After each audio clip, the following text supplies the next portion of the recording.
Hello again. So today we're going to talk about part 3 of the book, Learn, Grow, Forgive, which is forgive. And this is really the key to happiness according to the Course in Miracles. Forgiveness offers everything I want. Forgiveness is the key to happiness. Those are the two main concepts about forgiveness that the Course in Miracles offers us. So often when I've been doing therapy with people, I will hear them say, I forgive, but I'll never forget. Well, guess what? If you don't forget, you're not forgiving. Because if I say, I forgive you, but I don't forget, then I'm saying, I'll never let you forget what you did to me. So we want to shift our perception there and say we don't want any of this. We don't want to carry around any of this baggage from the past. We want to be light of heart and open mind so that our spirit can shine through.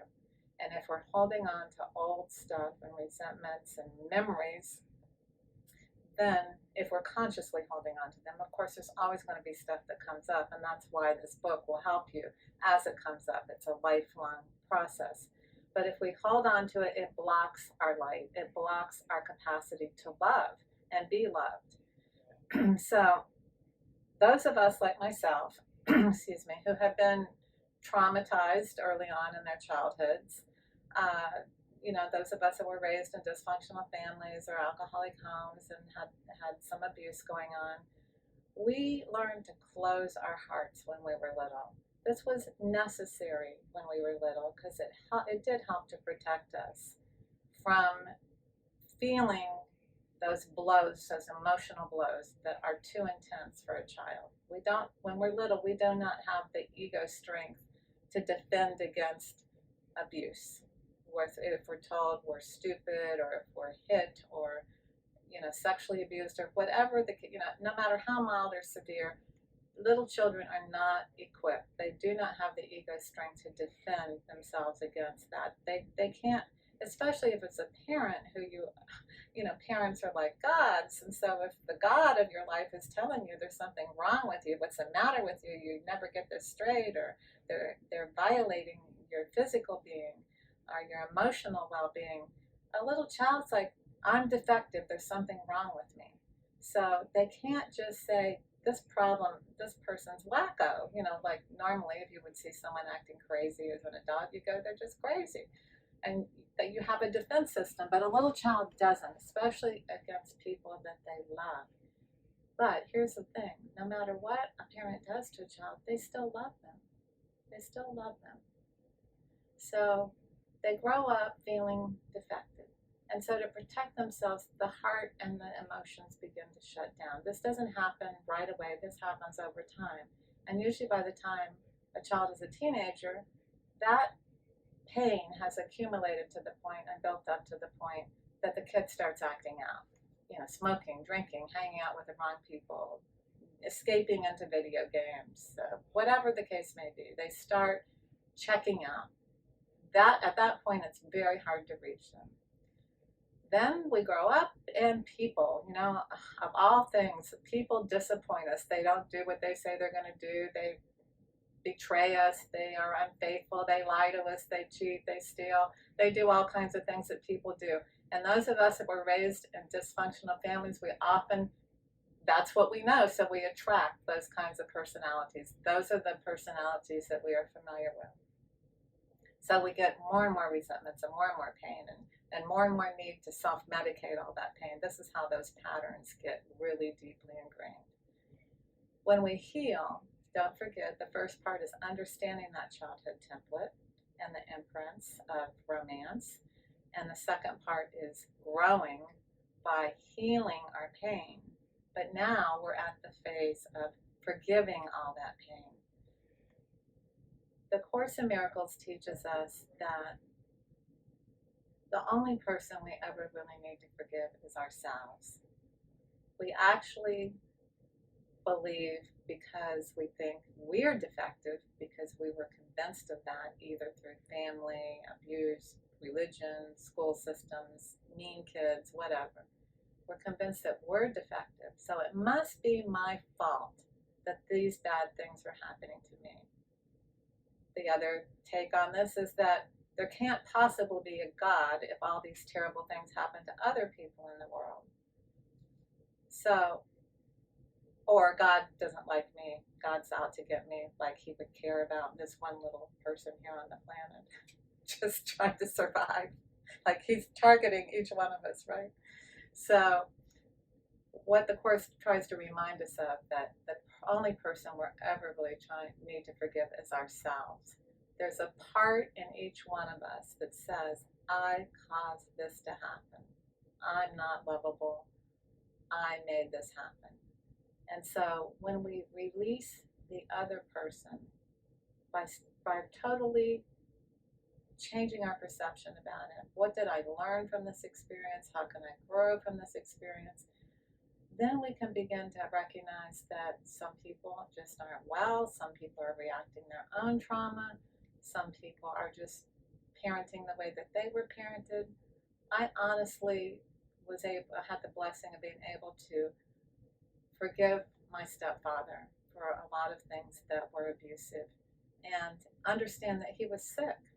And unfortunately, my process, because I adopted some of that behavior with my own children, was to learn how to forgive myself also for reenacting some of those same things.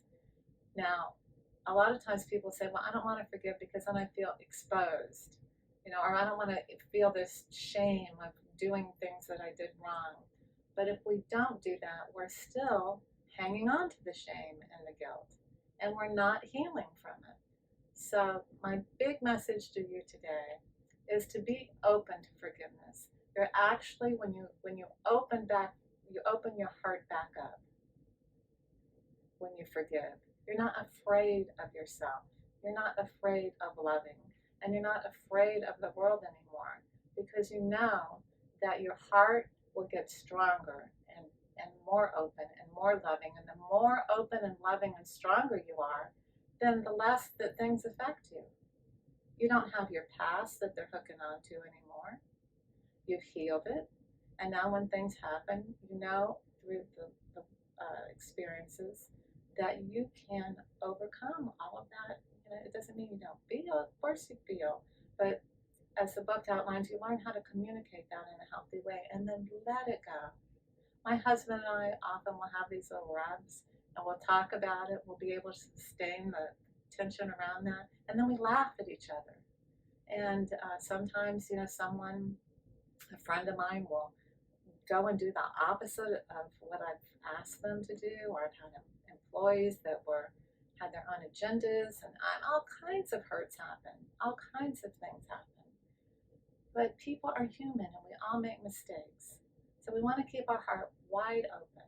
The more love that flows in and out of that heart, the better our lives are, and the better we feel. Remember that these terrible things do happen to us. It's very difficult for someone to go through their life without having bad things happen to them. Whether it's a major illness and you think you're being punished for something. I know when I had breast cancer, I often thought, what have I done to deserve this? So I fortunately had the Course in Miracles to help me to remember, that something's happening in my body because there's something in my mind that needs to heal. So that was part of forgiveness. I had been a very codependent kind of minded person and always doing, even when I didn't feel like it. And so there's nothing wrong with doing and sharing of yourself as frequently as you can if you have the right consciousness about it. So I was doing it with an underlying resentment. And so I like to refer to Louise Hay. She talks about the mind-body connection, and the Course in Miracles certainly is all about that. Heal the mind and the body will follow. So the other benefit of forgiveness is that our mind stays clear, and we're not allowing these parts of our body to take in this toxic energy, which can turn into types of illness. So in every way, forgiveness really is freedom. It allows you to just be yourself, not worry. That doesn't mean we don't discern, when we're interacting with people. Let's say if you've had a pattern of making bad business deals, why are you doing that? what is about your past that has set you up for that? And then you do the healing work around that, and then you use your discernment. You don't fall over the same block. You don't make rash decisions, or you actually get a team together to help you with your project so that you're not using your own memory bank to make the same kind of decisions in the same way. And no matter how many times you make the mistake, you keep forgiving yourself for it. One of the things I talked about early on was, now you can do the same thing again and again and get a different result, because now you're going to really analyze your actions and your behavior. You're coming from a place of a healed past rather than an unhealed past, and you're not carrying the pain. So when we choose love over fear, which is what this book is all about, then we say, wait a minute, before I just jump into this business deal or jump into this relationship or jump into trusting someone who hasn't really, I don't even know, then we can begin to recognize that we had a role in some of these things in the past, and we don't need to blame ourselves for it. It's just a learning experience. But this time we can make a little bit better of a decision, and we will have our growth occur the more we go along. This is very important, and this is what we call self-love. We care enough about ourselves that we listen to the spiritual guidance that we get from within. The Course in Miracles says, don't forget we have that ego which says, do it now, get it done quick, and that's the part that causes us to do the same thing again and again and get bad results, versus the Holy Spirit that will guide us along and how to say something and how to analyze something, and does this feel right, doesn't it feel right, and learning how to trust that spiritual side of ourselves.